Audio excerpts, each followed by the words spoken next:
प्राप्त केली. कोणता यमधर्म अधर्मानं केव्हाही वागणारा नाही. धर्मराज आतापर्यंत धर्म धर्म म्हणून तुला ओळखण्याचं कर्तव्य करतात आणि तू म्हणतोयस की अधर्मानं मी कधीही वागलो नाही. अर्थातच. मग माझ्या एका प्रश्नाचं उत्तर दे. काय म्हणून? अरे मला सांग, आतापर्यंत या आईची सेवा करण्याचं कर्तव्य केलं, आईला नमस्कार करण्याचं कर्तव्य केलं. अर्थातच. मग माझा पर्याय पुत्र आहे. आईजवळ तू कधी बोलू शकणार नाही खोटं. मग तुझ्या या 5 दिवसे 1.25 लाख प्राण्याची घडामोड करणारा यमधर्म. मग आज तुझ्या या 5 कुणाचे प्राण आहेत? धर्माच्या पाशात माझे सत्य परिस्थितीत प्राण आहे तर आज करता राजा सत्वशील याचे. मग राज करता सत्वशील याचे प्राण तुझ्या पाशात आहेत. कुठं घेऊन निघाला? कैलास पर्वताच्या दिशेनं माझ्या देवापर्यंत हे पंचप्राण मला घेऊन जायचं. एवढा त्रास घेऊ नकोस. म्हणून हे प्राण माझ्या स्वाधीन कर. पुढे कुठं राहायचं, काय करायचं ते मी ठरवीन.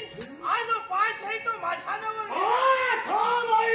काय ज्या राजकर्त्याचे प्राण विहरण केले ते प्राण कैलासी देवाशिवाय मी कुणाकडेही सुपूर्द करणार नाही. ज्या भक्ताला मी भरवशाचा शब्द दिलाय 3 दिवसाच्या आत तुझं गेलेलं सौभाग्य मी आणून देईन. या माझ्या भक्तावर आलेला अरिष्ट दूर करण्यासाठी ही जगदंबा अंबा आज अवतीर्ण झाली आहे. तुझ्या भक्ताला तू शब्द दिलाय याचा विचार तू कर. तुझ्या इच्छेस अधर्म केव्हाही पंचप्राण माझ्या स्वाधीन केलं असतील तर तुझं जीवन तुला सुखासुखी नसेल. भाव अंतरिते हळवे सती तुझी फुले. भाव अंतरिते हळवे सती तुझी फुले. स्वतःच्या सुंदरी स्वतःला भुले. तुझे हळवे सूर भरले तुझे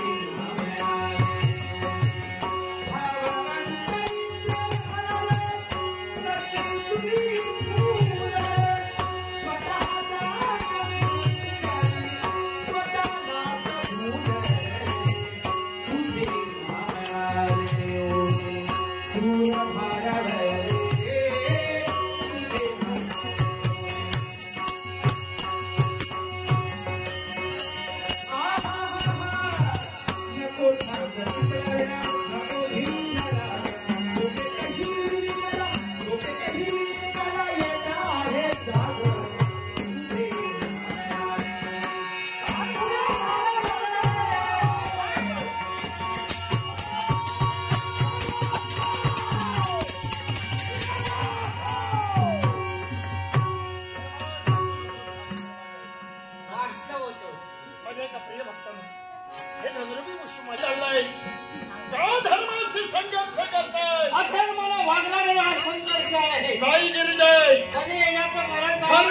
धर्मानं वागला नाहीये. तुमच्या मतानं वागला नसेल. माझ्या नावात तो वागला, तो धर्मानंच वागला. याला कारण धर्म जर अधर्मानं वागला तर विश्वात मुळी राहणार नाहीये. पण एक लक्षात ठेवा, ज्या माझ्या भक्तीला मुलगा देण्याचं कर्तव्य केलं त्यात माझ्या भक्तीने त्या सौभाग्याचं हरण यानं केलंय.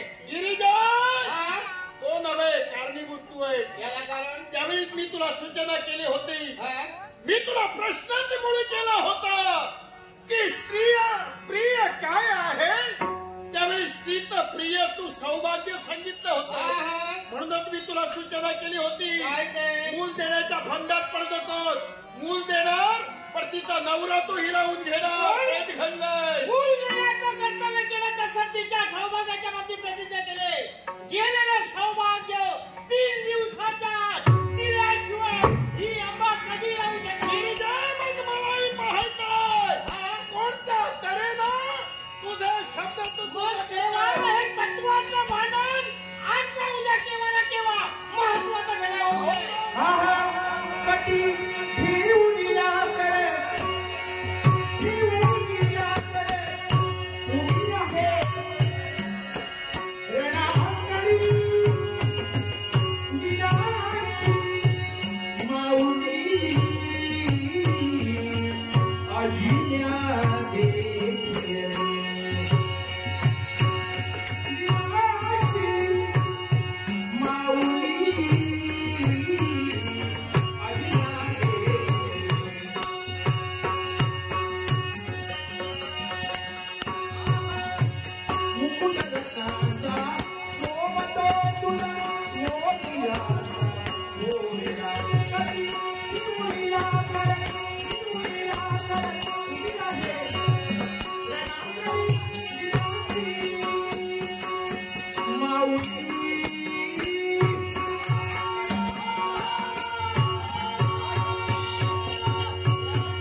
मानिलस, स्वतःच कर्तव्य जाणीलस आणि पंचबाणाची योजना करून नतमस्तक खाली पुष्प रूपाने ते बाण रुजू झाले.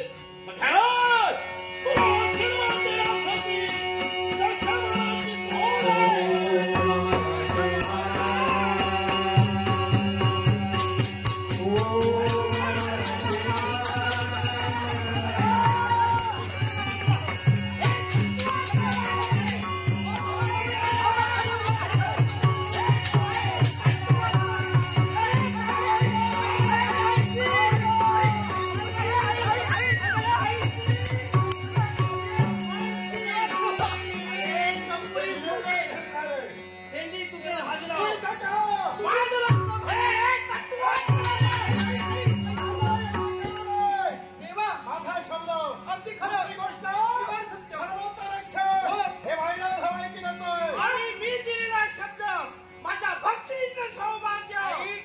माझ्या भक्तांसाठी अजूनही वेगवेगळी स्वरूप घेईल. पण तुमचं जर असंच भांडण चालू राहिलं तर तुझं काय होणार? बाकी काय काय विश्वलयाला नाही जाणार पुढे काय केलं त्याचा पूर्णपणे विचार करे. एक शब्द तुझा तू खरा ठरविलास, मुलगा प्राप्त करून दिलास. हो अगदी सत्य झालं. मग तुम्ही सुद्धा सांगा काय हे काय नारदा, तिकडे बापाला सांग हे भांडण मिटायला हवंय. सांगू बापाला तुमच्या सांग. बाजूला हो आई सांगते काय ते आता माझं काही नाही. भांडण मिटव. भांडण? मिटव. हे भांडण पेटविलं तूच, आता मिटविणार पण तू. नाही तर तेव्हा पेटलेलं आहे, फक्त आता त्याच्यावर पाणी ओतलं पाहिजे. एक धातू ठेव नारदा. काय ते? ती काय म्हणताय? ती काय म्हणताय? भांडण मिटवायचं आणि आहे. हे भांडण मिटवण्यासाठी तिथे शब्द आहेत की आपल्या भक्तिनीला म्हणे शब्द दिला हो. की तिथं सौभाग्य देणार. 3 दिवसाच्या आत. मग नारदा माझा निर्णय, असा पुढचा. माझा निर्णय. गिरिजा तू प्रयत्न करतोयस ना राजा सत्वशी, हा? राजा सत्वशी जिवंत होणारच आहे. हे नारदा, कसं म्हणजे ठरूनच केलं होतं. तुला काय वाटलं? तुमचं चाललंय का? तुमच्या म्हणून दोघांच्या सांगते नवऱ्या बायकोच्या भांडणात तिसऱ्यानं कधी पडू नका. माझी नवरा बायको केव्हा येत होती सांगता येत नाही. जगासमोर आम्ही आदर्श ठेवतो, ठेवू लागते. कारण संसारात भांडणं हवी. मध्यंतरी चमचे ती भांडणं भांडणं लावून देणार. दुसऱ्याच्या सांगणीनं होऊ नये. हो. भांडणं झाली तरी मर्यादा म्हणजे नातं राखलं पाहिजे. सर्वांनी लक्षात ठेव. तू लक्षात ठेव. तू आणि मला नाही संसार. कैलास पर्वती तुझही न झालं हो. त्याच वेळी मी जाणील होत वा. आणि मी नकार देतात ही गिरिजा आई रागा रागानं बोलले. हो. तुमची गरज नाही. कैलास मी सोडेन हो. पण माझी इच्छा पूर्ण करेन. अरे नारदा, त्यावेळी मी तिला जा म्हटलं होतं याचं कारण हे. हो. सारं घडविण्याचं. त्यावेळी ती कैलासातून बाहेरच पडायला हवी होती. ती बाहेर पडत नाही. मुलगा तिला होत नाही. हो. मुलगा जन्माला येत नाही तोपर्यंत राजा मरत नाही. अगदी खरं. भक्त असूनही मी त्याला मारण्यासाठी हे विचारलं होतं. या धर्माला मी का पाठविलो याचं उत्तर हवंय. हो, हो, हवंय. हे पाहायचंय. पाहायचंय. मग इथं नको. जिथं राजा मृत आहे तिथं तो शब्द